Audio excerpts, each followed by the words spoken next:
Welcome again to the Franciscan Hermitage here in Indianapolis, Indiana.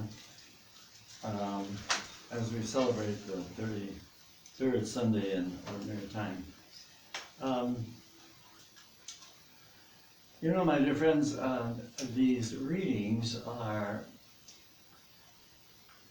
really helping us to understand that God is with us all the time.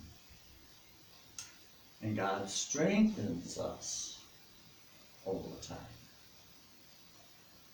And in that first reading from Maccabees, there are a whole family of people who give their lives for the truth.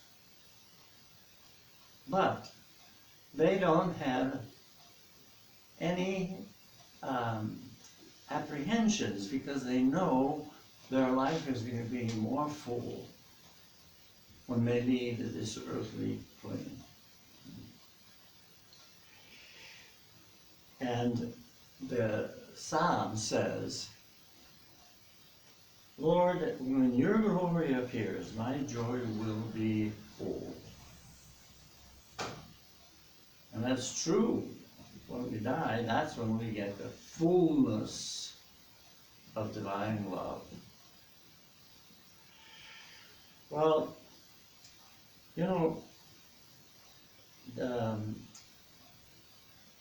Paul was talking to the Thessalonians, and he said, divine love is with us, giving us everlasting encouragement and good hope, that the same divine power continues to encourage us and strengthen our hearts for doing every good deed. So God is with us all the time,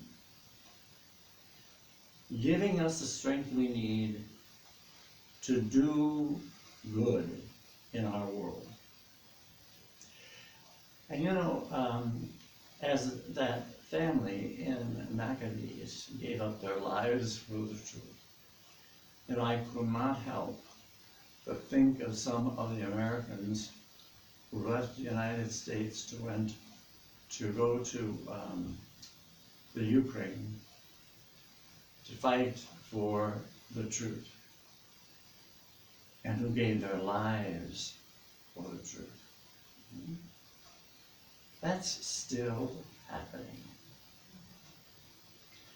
But there are some outstanding examples of how God delivers to the world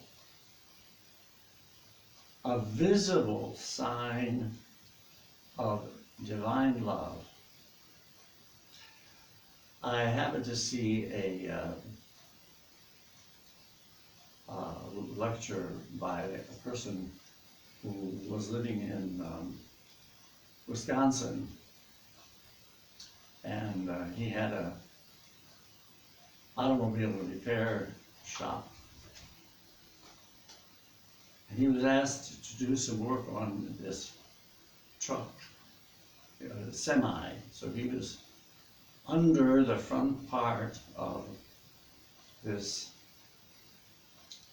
huge cab, and for some reason or another, the jack slipped and the truck fell on his abdomen and nearly separated his body into two parts. He spoke about the pain that he was going through. Well, the people who were there immediately called 911. And in the meantime, he had an out-of-body experience. And he found himself above the scene, watching people trying to get that truck up again and waiting for the rescue squad. And he said it was such a euphoric experience. The pain was completely gone. And he said he felt a joy and a fullness that he had never, ever experienced before. Now, by the time they had gotten him to the hospital, he was told to go back, and he had to re-enter his body, and he started to experience the pain again. And his whole point was, Lord, do with me what you will. And all of a sudden he had another out-of-body experience. And it was a duplicate of the same thing. And when he was told that he had to come back, he begged and pleaded and said, no, you must go back because you have a message to give to my people. He was in the hospital for a full year, having one operation after another, putting together all of the organs that are in his abdominal area. Today he has completely recovered. And those out-of-body experiences and his experience of divine, cosmic, unconditional love lives with him still. And he is giving up his life, traveling wherever anybody wants him to tell his story so that he can let people know God is with you all the time. You know, my dear friends, that's one of the reasons why we gather once a week here at the liturgy, to celebrate the divine presence in us and among us, so that we don't forget that we are here to be signs of God's divine presence in our world. As we go into the coming week,